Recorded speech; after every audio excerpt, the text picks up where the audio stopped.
Giza Plateau, Egypt. The Great Pyramid is arguably the most enigmatic structure on the face of the Earth. It is the only surviving wonder of the ancient world and has inspired endless speculation as to how it was built and what purpose it served. For more than a century, mainstream archaeology lulled the world with a comforting story. The Great Pyramid of Giza was supposedly built with copper hammers, ropes, and vast armies of laborers hauling stone across the desert. Anyone who dared question that narrative was mocked as a conspiracy theorist or dismissed as irrational. Then, in 2026, everything changed. An AI system known as Grok, developed under the direction of Elon Musk, was granted unrestricted access to every available dataset connected to the pyramids. Its purpose was simple yet unprecedented: to cross-analyze the geological, astronomical, and engineering evidence surrounding these ancient monuments without the limitations of academic bias or institutional assumptions.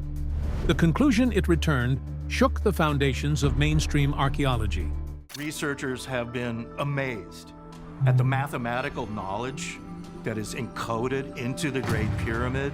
Grok uncovered physical evidence suggesting the existence of a civilization that may have reached astonishing technological sophistication here on Earth long before recorded history. A civilization that vanished without leaving behind any clear trace of its existence. This is the story of what Grok revealed about who may have truly built the pyramids, and the evidence that was ignored, dismissed, or endlessly rationalized away for more than a century. The stones that should not exist. The Great Pyramid of Giza was built around 2560 BC under the command of Pharaoh Khufu. Tens of thousands of laborers worked for 20 years. They used copper tools, wooden sledges, ramps, and levers.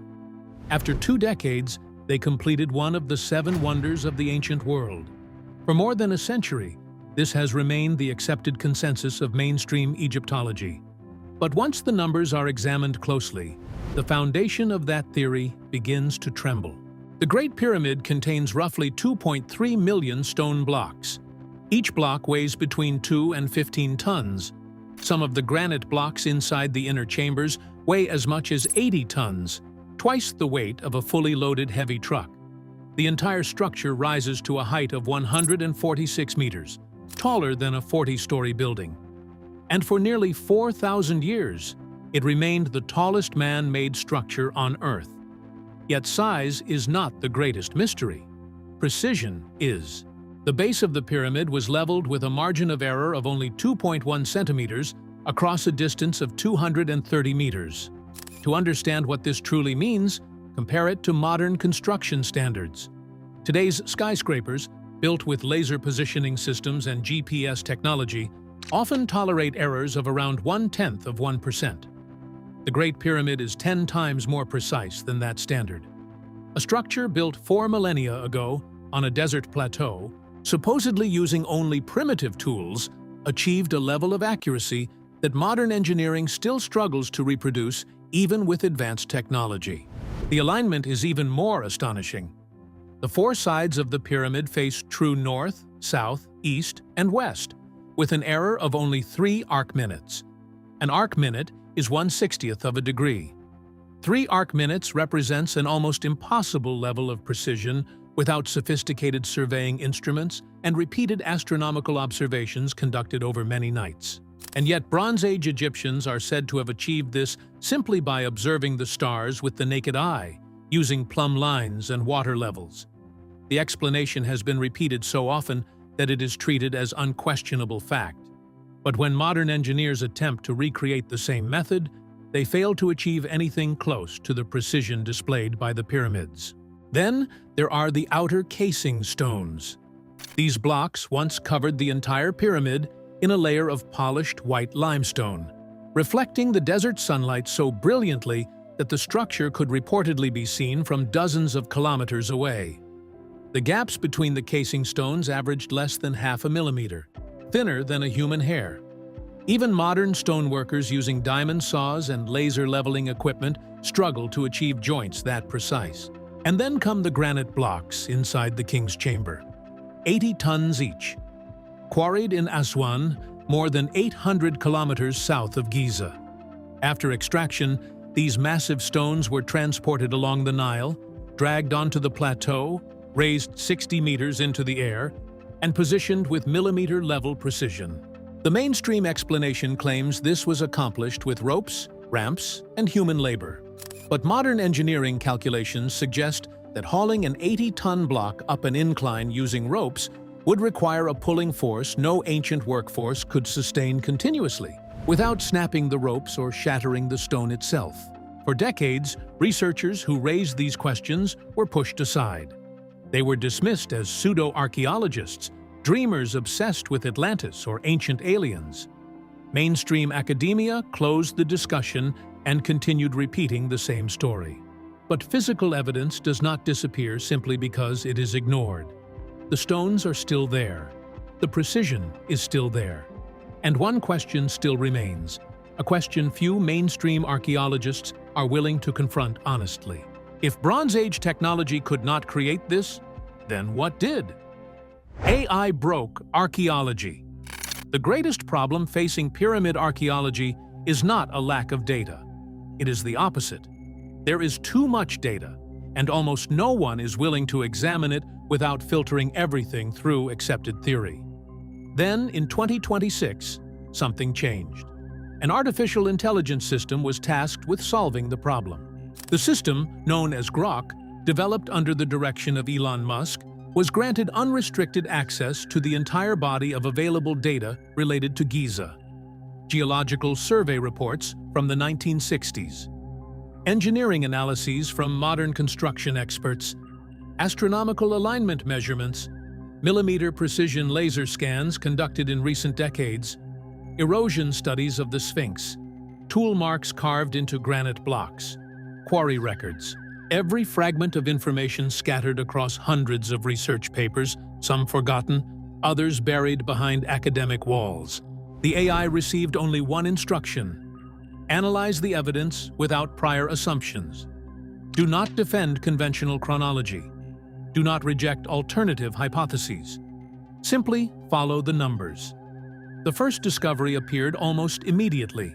Grok calculated the probability that the pyramid's base could have been leveled to within 2.1 centimeters across 230 meters using copper tools and water levels.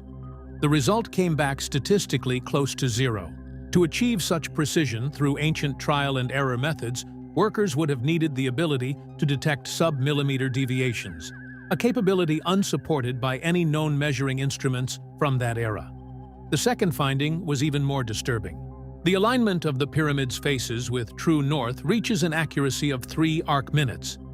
Achieving this level of precision would require astronomical knowledge, mathematical calculations, and observational accuracy comparable to methods modern astronomers achieve using advanced surveying instruments and GPS satellites. Engineer Christopher Dunn, a manufacturing specialist with more than 3 decades of experience in the aerospace industry, spent much of his life analyzing drill marks found on the granite sarcophagus inside the king's chamber. His conclusions remained controversial for more than 20 years. Dunn argued that the drill traces in the granite could only have been produced by cutting speeds 500 times greater than anything possible with copper tools and abrasive sand. For years, mainstream Egyptology rejected the claim. But when Grok independently processed the same calculations, it arrived at the same conclusion. That was the moment something began to change. Not because the AI expressed an opinion, but because it did not. It is simply calculated, and every calculation pointed in the same direction. One anomaly may be dismissed as an error. 2 anomalies may be coincidence. But when every independent analysis, from astronomical alignment to leveling precision, from tool marks to stone fitting, leads toward the same conclusion that the mainstream explanation is incomplete, then the problem no longer lies with isolated anomalies. The problem lies with the story itself. The numbers hidden in stone. As Grok continued examining the true dimensions of the Great Pyramid, something else began to emerge. Something alternative researchers had pointed to for decades, only to be dismissed as coincidence born from overactive imagination. The ratio between the perimeter of the pyramid's base and its height is remarkably close to twice the value of pi. Pi is the mathematical constant that describes the relationship between the circumference of a circle and its diameter, an irrational number beginning with 3.14159 and continuing infinitely without repetition. The relationship between the pyramid and pi is so precise that the deviation falls within roughly 5/10,000ths. Mainstream scholarship answered this question quickly: pure coincidence, merely a byproduct of the cubit measurement system. That explanation has echoed through textbooks for more than half a century. But when Grok calculated the probability that such a relationship could appear by chance, the result was a number far too small to comfortably justify the word coincidence. Yet pi was only the beginning. The golden ratio, phi, a number the Greeks are traditionally credited with discovering more than 2,000 years after the pyramids were built, appears not once, but at least 7 separate times throughout the structure's proportions. The relationship between height and base, the angle of the pyramid's slope, the proportions of the inner chambers, the position of the king's chamber relative to the total height. Again and again, the same number appears embedded within the design. Phi is a mathematical ratio found throughout nature, in the arrangement of sunflower petals, the proportions of the human hand, and the spiraling arms of galaxies. But to intentionally encode phi into a structure, the builders would first need to understand its existence and possess the ability to measure it with remarkable accuracy. Dynastic Egyptians were supposedly unaware of phi. No surviving Egyptian mathematical texts mention the golden ratio. And yet, there it is, carved into stone, repeated across 7 independent architectural relationships. Then came the discovery that truly overturned everything. Multiply the pyramid's height by 43,200, and the result closely matches Earth's polar radius. Multiply the perimeter of its base by that same number, and the result corresponds to Earth's equatorial circumference. 43,200 also happens to equal the number of seconds in 12 hours. This does not resemble coincidence. It resembles a formula encoded in stone. A formula requiring the builders to understand the dimensions of Earth itself, to know that the planet is slightly flattened at the poles, and to deliberately preserve that knowledge through architectural proportion. Dynastic Egyptians possessed no known method for measuring Earth's size. The first recorded attempt is credited to the Greek mathematician Eratosthenes in the 3rd century BC, more than 2,300 years after the Great Pyramid was supposedly completed. And even Eratosthenes only calculated Earth's circumference. He did not know the planet was flattened at the poles. That measurement was not confirmed until the 18th century, after French scientific expeditions to the polar regions and the equator. Someone in 2560 BC, or perhaps far earlier, appeared to possess knowledge humanity officially would not rediscover for another 4,000 years. And they chose to preserve that knowledge not on papyrus, not on fragile tablets, but within 6 million tons of limestone and granite. Almost as though they understood that papyrus would decay, stone tablets would shatter, libraries would burn, but an artificial mountain might survive long enough for someone, someday, to finally decipher the message. For the first time in 4 millennia, an artificial intelligence may have done exactly that. Proof the official story is wrong. 1 anomaly can be ignored. 2 anomalies can be dismissed as coincidence. But when every measurement, every proportion, and every alignment converges toward the same conclusion, the nature of the problem changes completely. The question is no longer whether the pyramids are extraordinary. The question becomes what these numbers reveal about the story humanity tells itself about its own past.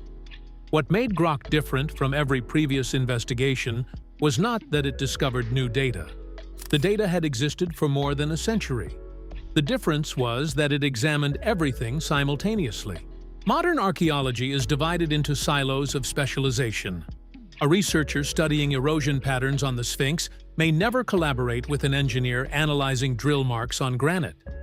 Neither may ever speak with a mathematician studying the appearance of pi and phi within pyramid geometry. Each fragment of evidence exists in isolation, interpreted independently, dismissed independently. But once Grok assembled every piece into a single framework, the pattern changed. The vertical water erosion surrounding the Great Sphinx of Giza, erosion that geologist Robert Schoch argued could only result from thousands of years of heavy rainfall, no longer appeared as an isolated anomaly.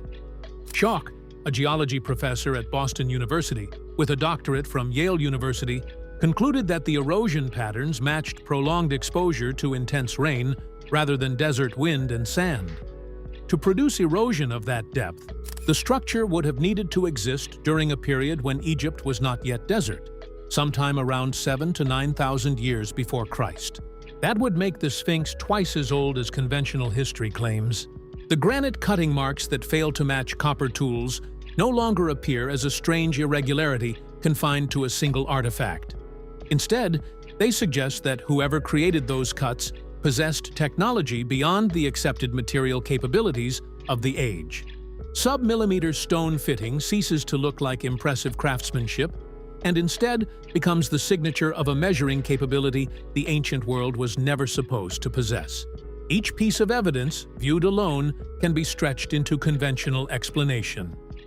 Measurement error, lost techniques, specialized tools that vanished from history, mathematical coincidence, chemical weathering instead of water erosion. But all the pieces together form a picture that points toward a deeply uncomfortable possibility. Someone with knowledge and capabilities far beyond Bronze Age Egypt once stood on this plateau and left evidence behind. And this is where the investigation becomes truly dangerous. Because if the pattern is real, then it is not merely one detail of history that must be revised. It is the entire framework of human technological development. The familiar narrative, from hunter-gatherers to agriculture, from bronze to iron, from primitive civilization to modern science, suddenly reveals a gap no mainstream academic model can adequately explain. If a civilization existing in 2560 BC, or perhaps far earlier, already understood Earth's dimensions, mastered mathematical ratios supposedly discovered by the Greeks 2,000 years later, and possessed stone-cutting techniques beyond the capabilities of bronze tools, then one unavoidable question remains. What happened to that knowledge? Because after the construction of the Great Pyramid, the quality of later Egyptian pyramids declined dramatically. Later pyramids became smaller, less precise, and in many cases structurally unstable. Some even collapsed. If technology advances in a straight line, as the mainstream narrative suggests, then later pyramids should have surpassed the earlier ones. But the opposite happened. The peak of Egyptian engineering appears at the very beginning, followed by gradual decline. That is not how technology evolves. That is how technology is lost. Why they tried to silence this? Once the pattern within the evidence became so clear that even an artificial intelligence with no reason to defend any theory concluded that the mainstream explanation was incomplete, another question emerged. A question not about stone or mathematics, but about people. Why has the public never been told this story? For more than a century, mainstream archaeologists have had access to the same numbers. They possessed laser surveys of the pyramid's foundation. They had Christopher Dunn's reports on the drill marks. They had Robert Schoch and his erosion analysis of the Sphinx. They had measurements involving pi, phi, and the number 43,200. The evidence was always there. And every time a researcher raised these questions, the response was not scientific debate. It was exclusion. Robert Schoch, a professor at Boston University with a geology doctorate from Yale University, saw his reputation damaged after publishing his findings on the erosion of the Great Sphinx of Giza in 1991. Egyptologists refused to appear beside him at conferences. Archaeological journals rejected follow-up papers connected to the topic. He remained a professor, but much of his career was forced into other areas of research. Graham Hancock, who brought many of these questions to the public through books and documentaries, was labeled a dangerous propagator of misinformation by mainstream Egyptologists. When his Netflix documentary series premiered in 2022, an open letter signed by dozens of professional archaeologists demanded that Netflix remove the program. John Anthony West, one of the first researchers to publicize the Sphinx erosion observations, spent much of his life excluded from professional conferences until his death in 2018. The pattern repeated too many times to be dismissed as coincidence. Anyone pointing toward the anomalies was branded a pseudoscientist, while the anomalies themselves remained unresolved. This is not how science is supposed to function. Science investigates anomalies. And when an anomaly cannot yet be explained, its existence is at least acknowledged. What happened with the question of Giza was something else entirely. It was the defense of a narrative. That narrative is defended because, if it collapses, many other things collapse with it. The chronology of the ancient world would require revision. The supposedly independent rise of civilizations along the Nile, the Indus, and the Yellow River would need re-examination. Theories of cultural diffusion would have to be reopened.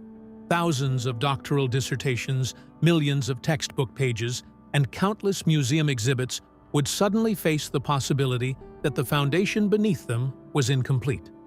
The academic system does not protect that narrative out of malice. It protects it from inertia, out of careers, out of reputations, because the cost of admitting error after more than a century has become too great for any generation of scholars to willingly bear. And that is why Grok matters. Not because artificial intelligence is smarter than humans, but because it has no career to lose, no colleagues to offend, no favored theory to defend. No grant funding depends upon repeating what the institution expects to hear. Once all the human incentives for preserving a flawed narrative are stripped away, only the numbers remain. And the numbers tell a very different story from the textbooks. The question is no longer whether the pyramids are extraordinary. The question is what else humanity may have misunderstood.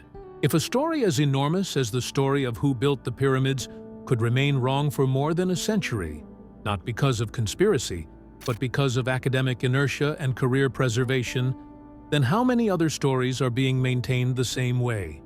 How many other chapters of human history are waiting for something with nothing to protect to finally re-examine the evidence? The lost civilization theory. One thing must be made absolutely clear. Grok's analysis concluded that the conventional explanation involving copper tools, massive labor forces, and centralized pharaonic organization cannot simultaneously account for millimeter-level precision, mathematical encoding of Earth's dimensions, cutting marks beyond the capability of copper and abrasive sand, and water erosion on monuments textbooks claim are only 4,500 years old. Any one of those anomalies might be explained by stretching assumptions. All of them together cannot. That leaves four possibilities.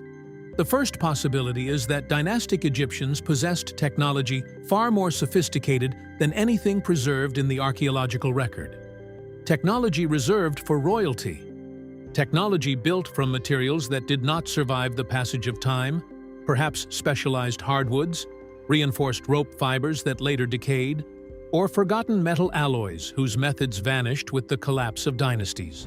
The second possibility is that dynastic Egyptians inherited knowledge, and perhaps even unfinished structures, from a pre-dynastic culture that existed during the Green Sahara period, when North Africa supported far larger populations and civilizations may have flourished before desertification forced them to disappear or scatter.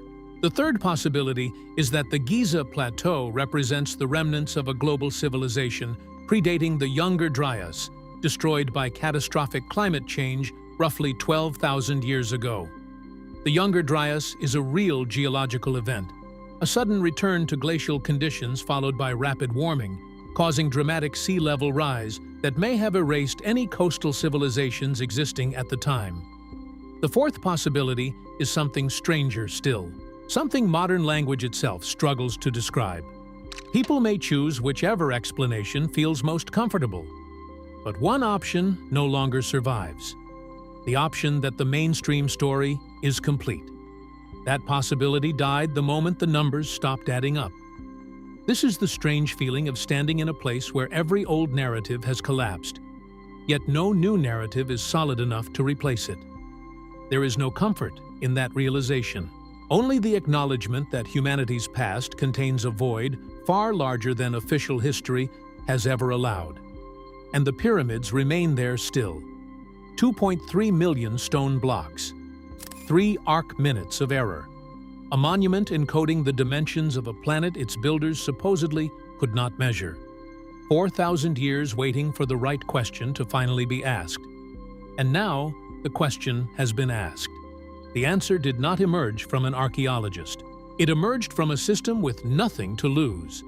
And the answer may be something humanity should have confronted long ago, but chose not to. Someone was here before. Someone possessed knowledge they were never supposed to possess. And the evidence waited silently inside the stone for 4 millennia, patient and unmoving, until something finally looked at it without turning away. In the end, the story of the pyramids was never truly about ancient Egypt. It was about what humanity forgot, or perhaps something even darker, what humanity chose not to remember.